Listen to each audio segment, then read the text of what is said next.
میرا تیسرا سوال یہ ہے کہ لوگوں کی ڈیمانڈ ہے کہ چند علماء حق کے نام تو بتا دیں آپ، اور ساتھ ہی یہ ہے کہ علماء بدعت جو ہیں اہل بدعت علماء ہیں ان کی نشانی بھی کر دیں، اور ساتھ آپ یہ بھی جانتے ہیں کہ طارق جمیل صاحب ہوں، الیاس قادری صاحب ہوں، توصیف الرحمان راجدی صاحب ہوں، یہ اپنی اپنی تقریروں میں جھوٹی روایت بھی پیش کر جاتے ہیں، اور جاوید احمد غامدی صاحب بھی عجیب و غریب جو ہے نظریات امت کے اندر پروپوگیٹ کر رہے ہیں. اس کے اوپر آپ اس تو بغیر تسلی نہیں سی نا ہونی غامدی صاحب کا نام نہ لیندے. اچھا چاروں میں کیا کروں؟ اچھا چاروں آگے سب خوش کر دیا. اچھا وہ اور بھی ہے نا ناصر عباس صاحب بھی، غضنفر عباس صاحب، ادھر تک تو ہم جاتے ہی اچھا ادھر تک نہیں جاتے؟ نہیں ساروں تک جائے کہ سارے ہمارے بھائی ہیں. ٹھیک ظاہر ہے وہ جب سارے ہی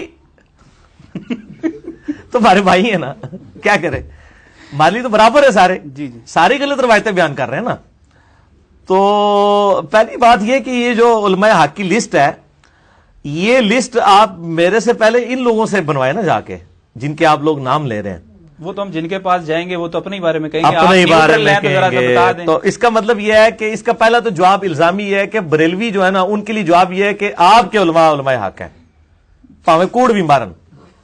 دیوبندیوں کے لیے ان کے علماء حق ہیں، اہل حدیث کے لیے ان کے علماء حق ہیں، اہل تشیع کے لیے ان کے علماء حق ہیں، اور باقی مغارب فکر کے لیے اپنے اپنے علماء ہیں.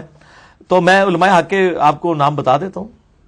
یہ امام بخاری، امام مسلم، آگے امام ترمذی کی پڑھی گئی نیچے کتاب جامع ترمذی، امام نسائی، اور آگے سنن ابی داؤد اور سنن ابن ماجہ اور مشکات. یہ علماء حق ہیں. مطلب یہ تو کسی کے بھی نہیں ہے ان میں سے؟ پھر نہیں سارے مانتے ہیں ان کو، انہی پہ تو متفق ہیں. یہ کسی سے بھی نہیں ہے نا. ہاں نہیں یہ سب مانتے ہیں. اچھا آپ کہہ رہے ہیں ان کے بعد والے. تو بعد والوں کے لیے چونکہ اب رولا پہ گیا بعد رشتے، تو اس کے لیے ایک ہی کرائٹیریا کہ جو اکثر اہل حدیث علماء سناتے ہیں ایک بخاری کی حدیث، صحیح بخاری میں انٹرنیشنل نمبر کے مطابق 2311 نمبر حدیث ہے، بڑی لمبی حدیث ہے کہ حضرت ابو ہریرہ کو شیطان نے انسانی شکل میں آ کے آیت الکرسی کا وظیفہ دیا اور نبی علیہ السلام نے تصدیق کر دی. اس نے کہا کہ جو رات کو آیت الکرسی پڑھ کے سوئے تو صبح تک اللہ تعالیٰ شیطان سے اس کی حفاظت کرتا ہے. تو نبی علیہ السلام نے فرمایا کہ ہے تو وہ جھوٹا تھا، جو انسانی شکل میں آیا وہ شیطان تھا، تو اس کو پہچان نہیں سکا، لیکن اس نے بات سچی کی ہے. تو اگر شیطان بھی کوئی جھوٹی بات جو ہے وہ اچھی بات کر دے، اگرچہ شیطان جھوٹا ہے لیکن بات صحیح ہو تو آپ اس کی تصدیق کر دیں. ہم تو میرے بھائی کبھی یہ رسک نہیں لیں گے کہ آپ کو کوئی لسٹ بنا کے دیں، اس لیے کہ سب سے پہلے تو ہمیں اس لسٹ سے اپنے آپ کو باہر نکالنا پڑے گا، کیونکہ باقی سارے علماء کہہ رہے ہیں یہ تو بہت بڑا جو ہے وہ فتنہ ہے اس دور کا. ٹھیک ہے، تو یہ تو ہم رسک لے ہی نہیں سکتے. اور ہمارا موقف شروع سے یہی ہے کہ تمام مکاتب فکر کے علماء کو سنیں تاکہ آپ کو پتہ چلے کہ سب کے پاس ہی کچھ نہ کچھ حق ہے اور بہت کچھ باطل موجود ہے. کمپیریٹو سٹڈی کریں. اگر آپ بین لگا دیں گے نا تو یہ اکثر کہتے ہیں نہیں وہ اگر اہل حدیث ہوں گے وہ کہیں گے نہیں اہل بدعت کے نہیں لیکچر سننے چاہیے. اچھا وہ بریلوی دیوبندی ہوں گے وہ کہیں گے بد مذہبوں کے نہیں سننے چاہیے. وہ ہر ایک نے اپنی اپنی ادبی گالیاں ڈیوائز کی ہوئی ہیں نا، بدعتی، بد مذہب، گستاخ، مشرک. ٹھیک ہے، یہ ساری ادبی گالی ہیں. غیر ادبی تو نہیں موٹیاں نے وہ میں نہیں کاٹ سکتا، وہ علماء کا ہی خاصا ہے، یہ انہی کو ہی شرف حاصل ہے، میری تو اتنی کمپیٹنسی نہیں ہے. تو غیر ادبی گالیاں انہوں نے ڈیوائز کی ہیں دوسرے علماء کے لیے، اور ان کے لیے کہتے ہیں وہ بدعتی ہیں اور وہ بد مذہب ہیں. یہ دوسروں کو بڑے ببانگے دھول کہتے ہیں، اپنے لوگوں کو کلیم کرتے ہیں جی ان جیسا تو ہے ہی کوئی نہیں ہے. تو ان کو کہیں کہ ہمارا موقف یہ ہے جس کا بھی سوال ہے کہ آپ سب کو سنیں، جس کی بات صحیح ہے وہ قبول کر لیں اور کاؤنٹر ویریفائی کریں. ادروائز اگر یہ آپ کریں گے تو میں ابھی ان کو ایک پھکی دینے لگا ہوں کہ اگر ایک قادیانی یہ سوچنا شروع کر دے کہ میں نے قادیانی کے مربیوں کے علاوہ کسی کا لیکچر اور بات ہی نہیں سننی تو اس کو ختم نبوت سمجھ آئے گی. تو اللہ کے بندو تو ہی تو نہیں پتا لگنا کہ بخاری اور مسلم میں نماز کا طریقہ کیا لکھا ہوا ہے. انڈیا پاکستان میں رہتے ہوئے تو بڑی مشکل سے سمجھ آئے گا، سعودیہ چلے جائیں تو پتہ چل جائے گا، یا کہیں کسی نے بیچارے نے غلطی سے بخاری مسلم کھول دی. تو آپ بھی تو غلط ہو سکتے ہیں جب آپ دوسروں کے بارے میں ایکسپیکٹ کر رہے ہیں نہیں آپ ہمارے علماء کے لیکچر ضرور سنیں، تو جب آپ دوسروں کو منع کر رہے ہیں تو دوسرے آپ کے علماء کو منع کریں گے. اس کا تو اینڈ رزلٹ ہی کوئی نہیں نکلے گا. ہم کہتے ہیں سب کو سنیں، جس کی جو بات حق ہے وہ قبول کریں، جو غلط بات ہے وہ چھوڑ دیں. ادروائز تو یہ تو ہدایت کا دروازہ ہی بند ہو جائے گا اگر ہم یہ کلیم کرنا شروع کرتے ہیں. اور ان کی آپ ایمانداری دیکھ لیں، کہتے ہیں نہیں وہ علماء اگر گمراہ ہیں تو ان کو نہیں سننا چاہیے، تو اس سے بندہ گمراہ ہو سکتا ہے. ان کو کہ اللہ کے بندو یہی تو آپ کے علماء کے بارے میں دوسرے بھی کہہ رہے ہیں, تو پھر آپ کیوں کہہ رہے ہو؟ یعنی اگر کوئی ایک دیوبندی آپ کو کہتا ہے نا کہ صرف علماء کو سنیں, انجینئر صاحب کو نہ سنیں, ان کو کہ ٹھیک ہے ڈاکٹر طارق القادری صاحب کو سنتے ہیں, کیونکہ نہیں وہ تو بڑا گمراہ ہے. ان کو کہ تو جاہل ہے, تو ان سے بڑا عالم ہے کہ ان کو گمراہ کہہ رہا ہے. نہیں, ہمارے علماء نے فارغ کرتی ہے. تو پتہ چل گیا وہ کہتے وہ یہ نہیں کہہ رہے ہوتے کہ علماء کو سنیں, وہ کہتے ہیں ہمارے علماء کو, علماء نہیں. یہ دنیا کے ہی پروفیسرز اور ڈاکٹرز اور انجینئرز کا حوصلہ ہے جو دوسرے لوگوں کی طرف بھی ریکمینڈ کر دیتے ہیں اور دوسرے لوگوں کی بھی تعریف کر دیتے ہیں. ان میں حوصلہ نہیں ہے دوسرے مقدر فکر کی, اس لیے کہ دنیا کے ڈاکٹر, انجینئرز, ایڈوکیٹس, یہ جو جتنے لوگ ہیں یہ کم از کم کسی کتاب کے اوپر متفق تو ہے نا.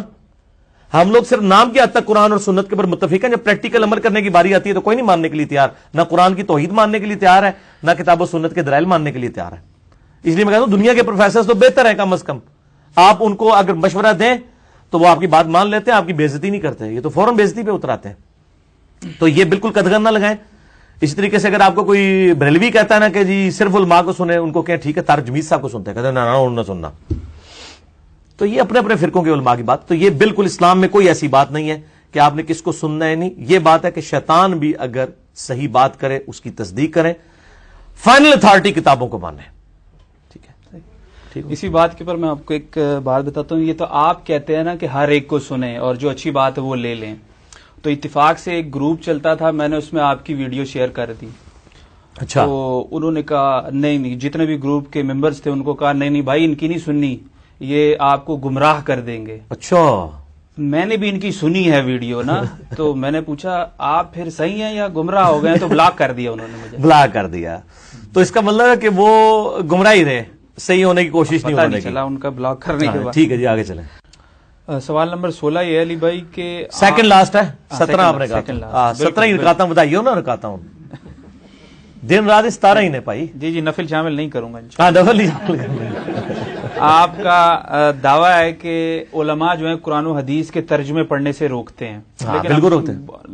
بہت سے لوگوں سے ملاقات ہوئی, وہ کہتے ہیں نہیں بھائی ترجمہ پڑھنے سے کوئی نہیں روکتا, ترجمہ جو ہے بغیر تفسیر پڑھنے سے روکتے ہیں کہ تفسیر بھی پڑھیں.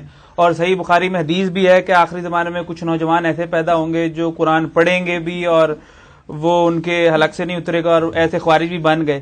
تو آج کے دور میں یہ پیشن گوئی آپ پر تو نہیں پوری اترتی؟ ہاں ظاہر ہے وہ کریں گے, وہ بالکل فٹ کریں گے. اس سے مجھے مر نہ جاتے اگر تیرا یقین ہوتا کہ تو واقعی لوگوں کو یہ پڑھاتا ہے. یہ مجھے ذرا بتایا جائے یہ کون سی مسلمانوں کی تبلیغی جماعت ہے جو لوگوں کو کہہ رہی ہے قرآن پڑھو؟ ایک نے فضائل مال اٹھائی ہوئی ہے, ایک نے فضائل سنت.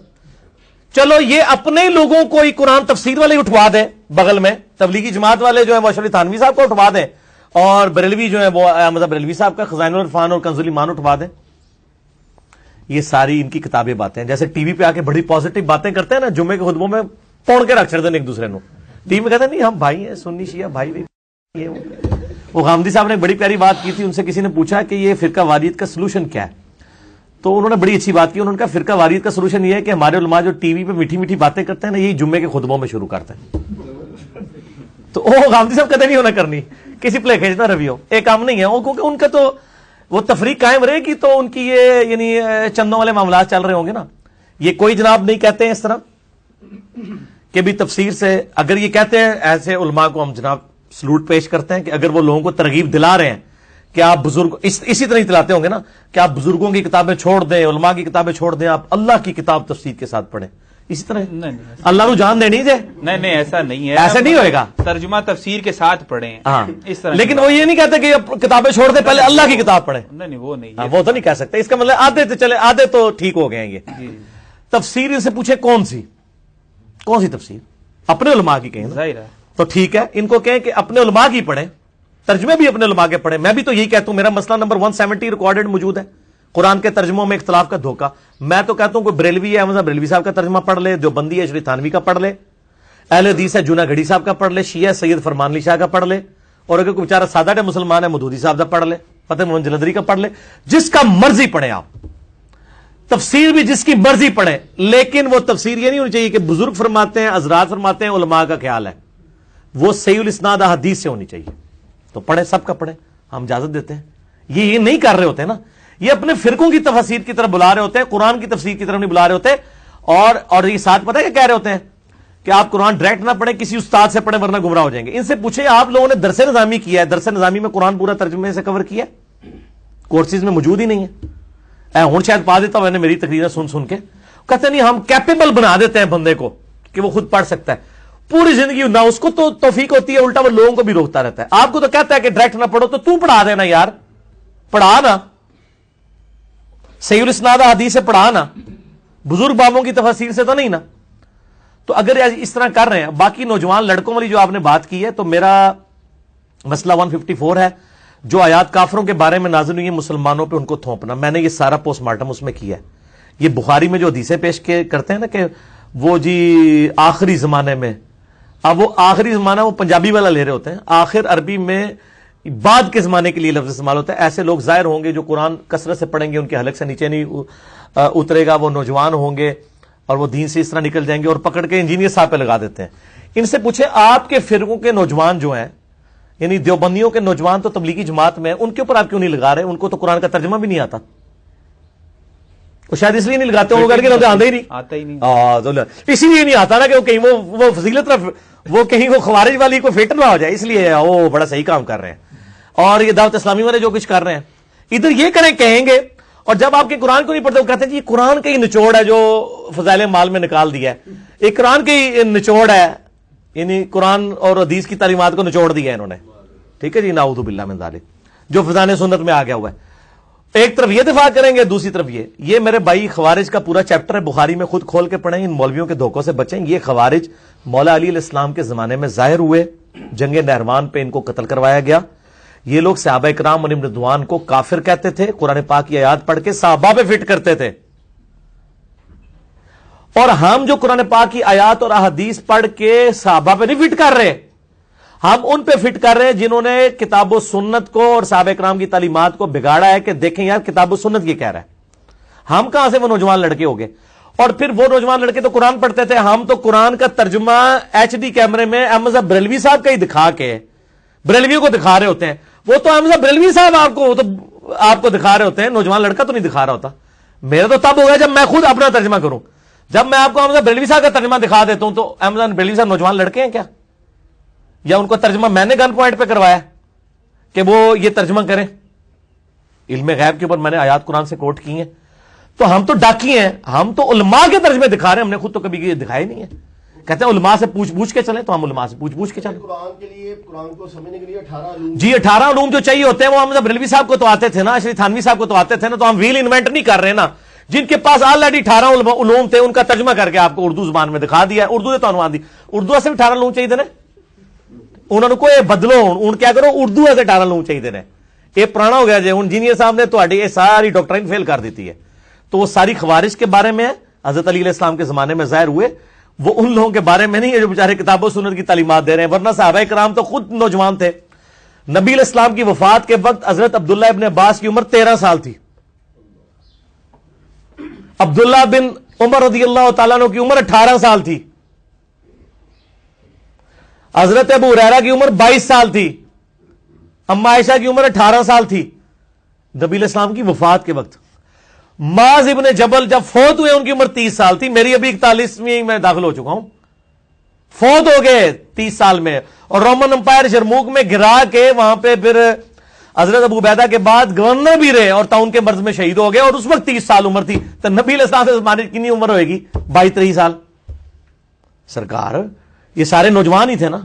اور قرآن میں آیا کہ موسیٰ علیہ السلام پہ بھی چند نوجوان ہی مان لے کے. اب بڈھی ہڈیاں کی تو چینج ہوندی ہیں جے, وہ تو ڈنگیاں ہو گیا, انہوں کو سیدھا کر سکتا, ٹوٹ جان گیا, سیدھا کریو بھی نہ. ٹھیک ہے, میرا کافی ہے. میرا 17واں اور آخری سوال یہ, بلکہ یہ آپ نے جو یہ حدیث بیان کی ہے, یہ اگلے دن مجھے انڈیا سے کسی نے ای میل کی, انہوں نے کہا یہاں مسجدوں میں یہ حدیث لکھ کے نا ہندی اور اردو میں لگائی ہوئی ہے, نوجوان لڑکے ظاہر ہوں گے. اور یہ انجینئر صاحب آپ کو ٹارگٹ کیا ہوا انہوں نے. انڈیا میں جمعے پڑھائے جا رہے ہیں میرے خلاف, نیپال میں, بنگلہ دیش میں, پاکستان میں تو ویسے ہی پڑھائے جا رہے ہیں. تو ان کو اتنی مطلب اگر تکلیف ہوئی ہوئی ہے, اتنا بڑا فتنہ بنا ہوا ہے, تو اللہ کے بندوں کو علمی رد بھی کرو نا. گالی گلوچ سے تو کام نہیں چلنا. اب یہ چاہتے ہیں لوگ دوبارہ سے گھاس کھانا شروع کرتے ہیں. نہیں بھائی, اور نہیں لوگ گھاس کھاندے, اور مکھن لگ گیا انہوں نے منہ, قرآن و سنت دا. ٹھیک ہے انشاءاللہ. 17واں اور آخری سوال کہ آپ کے نزدیک 73 فرقوں میں سے حق والا گروہ کون سا ہے؟ اور ساتھ یہ بھی بتا دیں آپ اہل حدیث کو بہتر کیوں سمجھتے ہیں؟ اچھا اچھا اچھا، اہل حدیث سے پوچھنے جا کے نہیں تو بہتر تو آپ سمجھتے ہیں نہیں، نا، وہ تو وہ کیا کہتے ہیں مجھے ہیں اہل حدیث کیا کہتے ہیں؟ دیکھ رہے ان کی ہنسی کافی ہے جواب کے لیے. مسئلہ یہ ہے کہ 73 فرقوں میں تو اگر یہ سوال آپ بریلویوں سے جا کے کریں تو وہ کیا کہیں گے؟ ایک لائن میں آپ کو جواب دے دیں گے جی کہ ہاں میں باقی سارے گمراہ ہیں. جی جی جی، جو بندی ان کا بھی ایک ہی اپنے لائن کہیں گے ہوگا۔ باقیوں کو اہل حدیث بھی شیعہ بھی سب بھی. پھر مجھے آگے تو سارے نو غلط کہنا، میں کہنا یار 99 قتل تے تسی بھی کیتے ہیں. جب آپ کہتے ہیں اپنے علاوہ ساروں کو آپ کہہ رہے ہیں گمراہ، 99 قتل آپ نے بھی کیے ہوئے ہیں، ہم نے ایک کر کے سینچری کر دی، ہم نے کہا آپ بھی گمراہ. تو 99 سوچتے ایک کا ہی فرق ہے. ایک 19-20 تو بھی کاٹتا فرق ہے، 19-20 میں بھی بہت فرق ہوتا ہے، 99-100 میں اس سے بھی کم فرق ہوتا ہے. تو مجھے کیوں آپ کہہ رہے ہیں؟ آپ نے تو یہ کام خود کیا ہوا ہے، لیکن بہت فرق ہے. آپ تو ان کو گمراہ اور دوزخی کہتے ہیں، میں صرف اختلاف رائے کر کے کہتا ہوں سارے میرے مسلمان بھائی ہیں. ٹھیک ہے جی، چاہے بریلوی ہو، دیوبندی ہو، اہل حدیث ہو، شیعہ ہو، میں ان کے پیچھے نمازیں پڑھتا ہوں الحمدللہ پریکٹیکلی. یعنی یہ صرف زبانی کلام ہی نہیں، یہ ٹی وی پہ بیٹھ کے نہیں یہ باتیں کرنے والی باتیں، یعنی میں پریکٹیکلی کرتا ہوں. ان کا حال یہ کہ سب کو گمراہ ڈکلیئر کرتے ہیں اپنے علاوہ اور دوزخ کی نہ گارنٹی دیتے ہیں. میرے آپ یوٹیوب پہ کلپ موجود ہے 73 فرقوں کی حدیث کی حقیقت.